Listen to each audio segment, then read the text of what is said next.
নমস্কার বন্ধুরা, আবার চলে এলাম। কাজে থেকে এসেছি, দেখি অজন্তিকে দেখি আমার টি শার্ট পরে আছে। এই দেখো কি সুন্দর লাগছে দেখতে।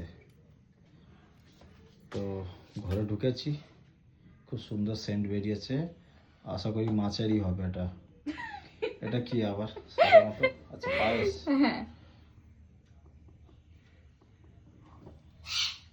এটা কি চাল? গোবিন্দভোগ চালের। ও তো গোবিন্দভোগ খেতে হবে না। এই তুমি কেন আর যখন বলবে না গো তখন দেখবে তোমাকে কি করি।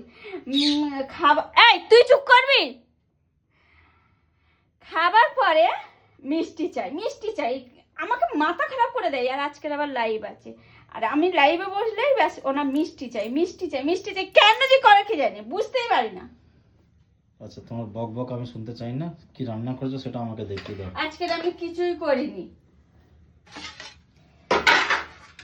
কিছু করনি তাহলে? এটা কি ঢাকা দেওয়া আছে? আমি জল খাই, একটু জল পেশাবে।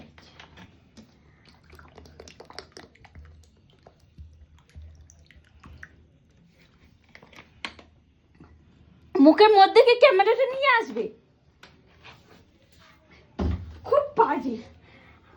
আজ কিছু ছিল না, তাই লাইলেন টিক্কা না, কি বলে, তেলাপিয়া মাছের ঝোল। কি দিয়ে করেছি?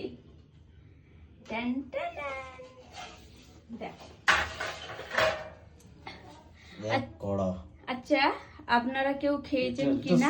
মনে হচ্ছে আর প্রথমবার আমার বাবার জন্মে আমি শুনছি মাছের তরকারিতে শশা দেয়। আমি ভেবেছি হয়তো ইয়ে হবে, সেই কি বলে, ঝিঙে। না, ঝিঙে না এটা, না ঝিঙে না শসা, এটা হচ্ছে লাউ। আচ্ছা, তাহলে ঠিক আছে। কিছু নেই তো কি করব, শুধু আলু দিয়ে ভালো লাগবে না, ঝাল গরমের সময় ভালো লাগছে না, তাই ভাবলাম যে হালকা পাতলা। এটা আবার লঙ্কার গুঁড়ো কিন্তু দিইনি, কাঁচা লঙ্কা দিয়েই করেছি। তো এই যে কেমন হয়েছে অবশ্যই কমেন্ট করে জানাবেন। আর আমার মতন এইরকম পাগলি কে কে আছো যে আলাদা আলাদা করে খাও, কমেন্ট করে অবশ্যই জানাবেন। কটা কমেন্ট আছে দেখি। পাগল তো বিশ্বাস করা যায় না, লাউয়ের জায়গায় শসাও দিতে পারে না, হ্যাঁ শসার তরকারি করেছি। দূর বাবা, শসা আমি মাছের ঝালে দিইনি। ঠিক আছে, বাই।